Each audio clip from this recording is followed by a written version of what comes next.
Halo teman-teman kos-kosan, gimana kabar kalian? Baik-baik saja kan? Di video pembahasan kali ini masih tentang Yuki Tsukumo. Untuk penonton anime, ada beberapa fakta mengenai Yuki Tsukumo yang mungkin sudah teman-teman ketahui, seperti dia adalah salah satu dari 4 penyihir kelas spesial yang diketahui saat ini. Dia adalah mentor dari Aoi Todo dan dia jarang mengambil misi karena kesibukannya keliling dunia untuk melakukan penelitian. Namun tahukah teman-teman, ada beberapa fakta mengenai Yuki Tsukumo yang mungkin teman-teman tidak tahu, karena informasi ini sangat minim karena berasal dari dialog singkat di manga dan juga info resmi dari GG Akutami, baik di databook maupun di wawancara. Oke, berikut 4 fakta unik Yuki Tsukumo yang jarang diketahui oleh penonton atau pembaca Jujutsu Kaisen. Check it bro.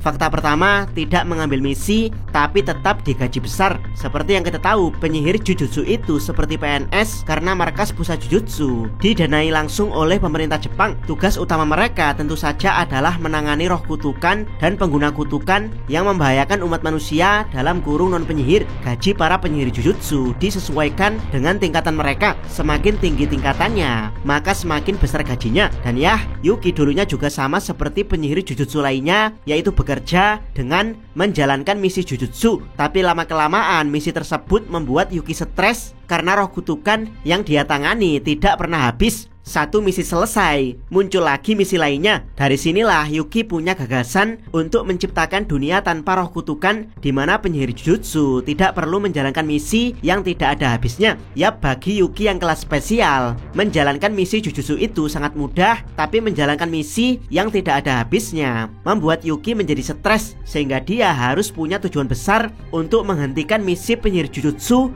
untuk selamanya. Dari sinilah Yuki mulai menolak semua misi Jujutsu dan keliling dunia untuk melakukan penelitian. Yap, meskipun Yuki menolak semua misi Jujutsu, tapi gaji dia sebagai penyihir kelas spesial tetap mengalir. Alasannya simpel, karena Yuki adalah seorang kelas spesial. Membuat Yuki tetap berada di pihak Jujutsu adalah suatu keharusan, karena kalau Yuki yang kelas spesial memihak pengguna kutukan jahat, maka ini bisa jadi bencana untuk pihak Jujutsu. Jadi gaji sebagai penyihir Jujutsu dibuat tetap mengalir meski Yuki tidak mau mengambil misi. Dan melihat bagaimana Yuki bisa terus keliling dunia tanpa bekerja mengambil misi, maka bisa dipastikan kalau gaji penyihir Jujutsu kelas spesial sangat-sangat besar, alias cukup untuk keliling dunia. Bahkan di diskusi Reddit, ada seorang fans Jujutsu Kaisen yang juga seorang biker berteori kalau motor Yuki adalah Harley Davidson, dimana di tahun 2006 motor Harley Davidson harganya sudah ratusan juta. Yap, menurut teman-teman kira-kira berapa gaji penyihir kelas spesial per bulannya sampai-sampai mereka bisa keliling dunia dan membeli motor Harley Davidson?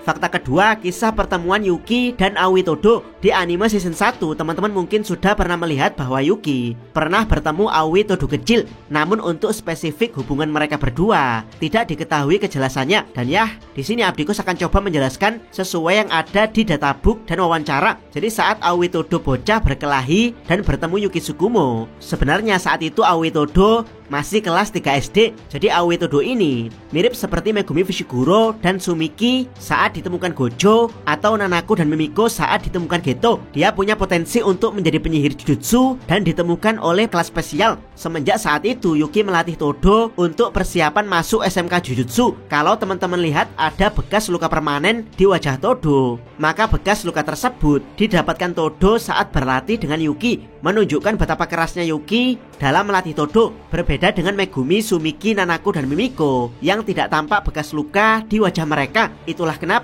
Todo mampu menjadi penyihir kelas 1 saat statusnya masih murid SMK Jujutsu kelas 3. Kemungkinan karena didikan keras dari Yuki Tsukumo sebagai mentornya. Yap, jangan samakan Aoi Todo dengan Yuta. Yang didapatkan Yuta itu murni anugerah plot armor layaknya Gojo Satoru, karena keduanya adalah keturunan Sugawara no Michizane. Sementara Aoi Todo berdasarkan databook berasal dari keluarga non penyihir. Bahkan saking suksesnya Yuki mendidik Aoi Todo, yang didapatkan Todo dari Yuki bukan hanya kemampuan tempur Jujutsu, tapi juga sifat nyelenehnya, seperti bertanya tentang tipe gadis idaman pada pria random yang dia temui. Selain itu, nama teknik Bugi-Wugi Todo kemungkinan juga terinspirasi dari nama teknik Bombaye milik Yuki, yang mana nama keduanya sama-sama nyeleneh karena tidak berhubungan dengan kemampuan tekniknya. Yap, kalau menyesuaikan kemampuan, harusnya nama teknik Todo adalah Switch, sementara teknik Yuki kita tahu sendiri adalah Virtual Mesh.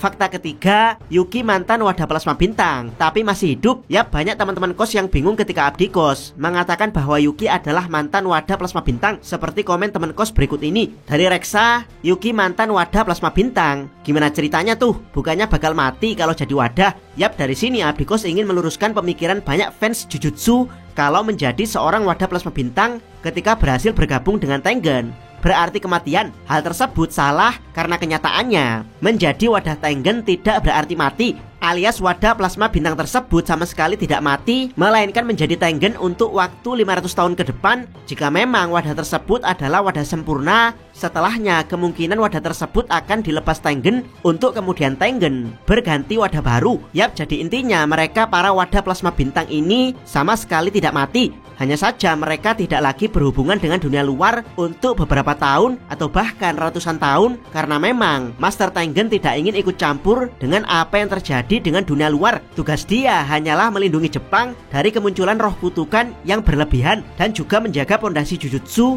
yang telah dia tanamkan semenjak zaman Nara. Jadi alasan kenapa Yuki bisa menjadi mantan wadah plasma bintang tapi masih tetap hidup, jawabannya sudah jelas, karena wadah plasma bintang tidak pernah mati saat bergabung dengan Tengen. Dan ya, wadah plasma bintang itu bukan cuma satu tapi banyak, namun yang benar-benar cocok selama 500 tahun itu cuman satu orang, sama seperti pemilik Six Eyes dan Limitless yang baru keluar lagi setelah 400 tahun. Bisa jadi Yuki adalah wadah plasma bintang yang tidak sempurna sehingga Tengen melepaskannya setelah tidak beberapa lama. Selain itu, Yuki adalah kelas spesial pertama yang diketahui dalam kurung jika mengikuti cerita manganya. Meski takdirnya adalah sebagai wadah plasma bintang, tapi kalau Yuki menolak penggabungan, maka pihak Jujutsu tidak bisa berbuat banyak dan harus mencari pengganti wadah plasma bintang yang lain. Karena seperti yang Abikus katakan, menjaga Yuki tetap di pihak Jujutsu adalah suatu keharusan karena menjadikan dia pengguna kutukan adalah bencana besar.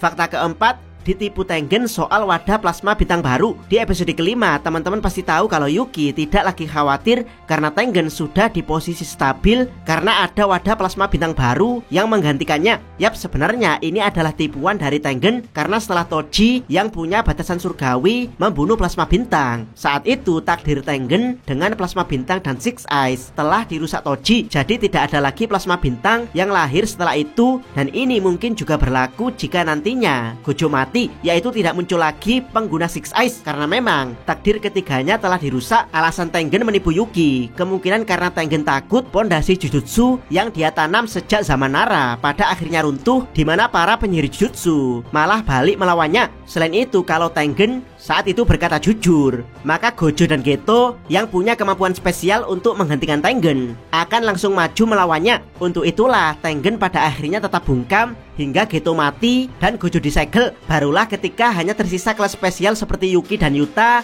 yang tidak punya kemampuan untuk mengalahkan Tengen. Tengen dengan terpaksa berkata jujur untuk meminta perlindungan mereka karena Tengen tahu ada Kenjaku di tubuh Geto yang nantinya akan mampu mengalahkannya. Yap, sepertinya kekhawatiran Tengen bahwa pihak Jujutsu balik melawannya akan segera terwujud setelah Kenjaku berhasil menyerapnya. Demikian semua fakta unik tentang Yuki Tsukumo. Semoga bermanfaat. Jangan lupa subscribe channel Takos dan jangan lupa share video ini. Salam Mi.